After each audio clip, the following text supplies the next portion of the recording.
Hello, Sheila Walsh, and I'm a leadership specialist. So, there are three core areas that every leader needs to consider in 2022. And they're not new as such, but they are going to become a main focus for 2022 and a number of years beyond it. There is diversity and inclusion and the impact on what that means to lead. There is hybrid working and why that's different to working from home or working in the office, why there is more flexibility needed of leaders to do that. And then the third is leading in and post crisis. Now, those three situations are unique to where we are as a society and in terms of evolving and in terms of the kind of corner that leadership is turning at the moment. So we predominantly come from a historic notion of leadership, which is hero leadership, which is one person has the answers, makes all the decisions. As we move into, as a society, we evolve, as workplaces become more dynamic, COVID happened and it's required more from people. Social justice movements have encouraged inclusion and diversity. And so we're in this place where leadership has to adapt. But the thing is that the previous models of leadership, the more kind of older models, the versions that people know about, are outdated. And on top of that, we are turning a corner where a lot of people who would have relied on older styles of leadership aren't going to be relevant for the intergenerational workplaces that we have. And so we have to think about these three areas. So let me start by saying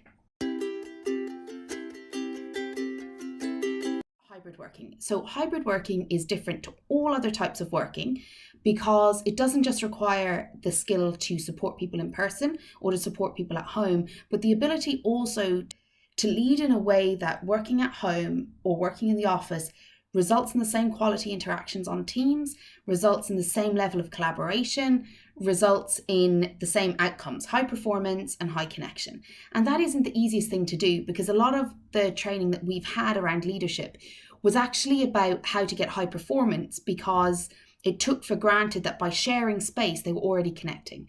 And now leaders have to think about, are we balancing productivity with connection, belonging?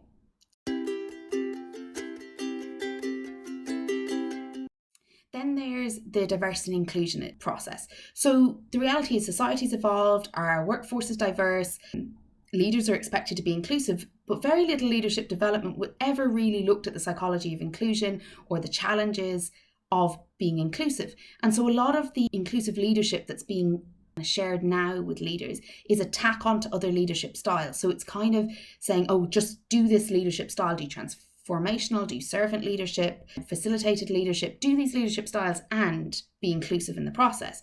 So leaders are out there being expected to be inclusive, but you haven't necessarily had the support or the training that you need to be inclusive. So we need to think about that in 2022. What are you learning and experiencing that will make you more inclusive and not just have inclusion as this kind of like extra thing you do? Because inclusive leadership is actually about the balance between including and including for higher performance. So understanding that including people and working effectively with people actually results in better performance, more robust outcomes, better results, things like that. So leading isn't just about including people because it's nice and morally the right thing to do. It's actually about learning to include people in a way that produces results. And then the next piece is the reality of leading in or post-crisis. And so there's very little understood about this because there's very little kind of global research being done around it realistically. It's always been in sections. But when people go through life-altering experiences, like COVID has provided for people, their work situation has changed, the things they used to feel they could rely on, they can't rely on, all of those things happening, then you've got a situation where leading is going to require you to be more flexible, to understand motivations, to understand values more, to be more person-centered in your approach, because everybody's needs will be different. And so we have to think about that. How do we lead in a way that incorporates what motivates people and what helps people, knowing that people will have different needs because this life-changing event that's happened, while it's happened across the board, it has different impacts on different people based on their experience. And there's also a likelihood that there's been trauma to your team during this process, the risk of losing work, family members, health, their own, death, all of these things may have happened during this process, and it may not just be COVID. And so we've got to think about a person-centered humanistic, trauma-informed way to lead. And we're facing into dealing with people who have dealt with really difficult situations, as has everybody who's involved, including you as a leader. So the three things to focus on and to start with is to think about which one of these three areas needs your most attention. Is it that you need to consider how you're going to lead in a hybrid environment? Is it that you need to consider how you're going to lead in and post-crisis? Or is it that you need to pay attention to diversity and inclusion practices so that you can lead most effectively? So the first thing to do is, out of those three, just pick one that's relevant. Okay, so just pick one. Now that's the area you need to put some effort into. And if you've just picked the area that you've already put a lot of effort into, it might not be the right area for you. We need to think about 2022 as not just your own leadership development, but leadership as a whole is coming to a different level, and the requirements and expectations of leaders is wildly different. Work is now a place of social interaction, of community, and it's not simply a place where you deliver tasks. The effective leaders of 2022 are going to understand that both the relational and the task is important, and that to be able to do that effectively, you need to be able to step back and look at the situation from a broader perspective. This is one of the only times in any of our living histories where a global experience has happened that has had a global impact on leadership and what it means to work. The Industrial Revolution was the start of work in so many ways, and now that's being revised. We're actually in a really important part of the evolution of work. Change is currently happening. There is uncertainty, it will continue. And it's really important within your leadership that your own personal leadership strategy factors in these three pillars as important parts of developing your own leadership, because most leadership development programs and training haven't taken this into account before. So they might have tacked on things like hybrid working or working after crisis or, how to be inclusive, but they haven't actually looked at it from a systemic point of view. They haven't actually seen that there are going to be challenges with each one of these areas, that leaders will be facing them as you start the journey in some way. But the challenges will continue to arise because these are complex adaptations to very complex realities. And so the question is, how are you as a leader going to manage that? And so they're the three areas: hybrid, post-crisis, diversity and inclusion.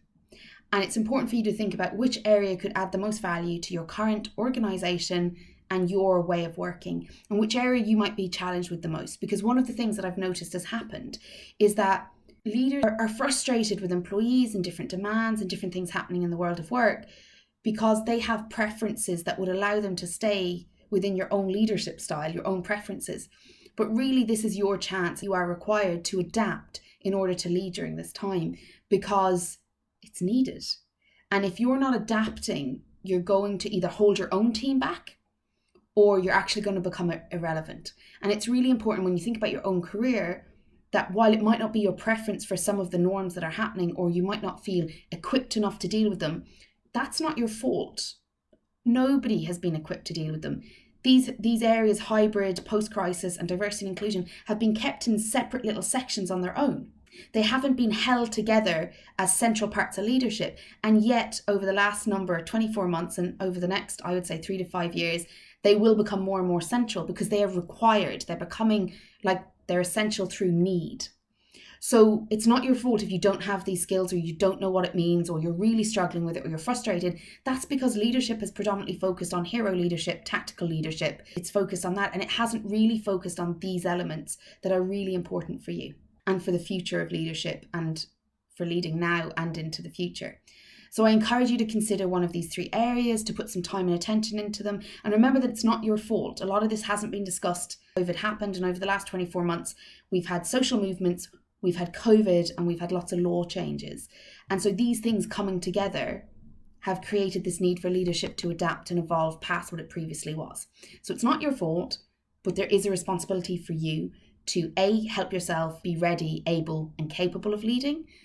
Also, it's your responsibility to be able to lead your team, because you don't want to become irrelevant because of your own personal preferences and because you aren't getting the support you need to adapt in the way that's needed. Those three areas are really important, are going to equip you to support your team to perform at its highest capacity, while also allowing you within your own leadership to perform really well and to engage in high performance.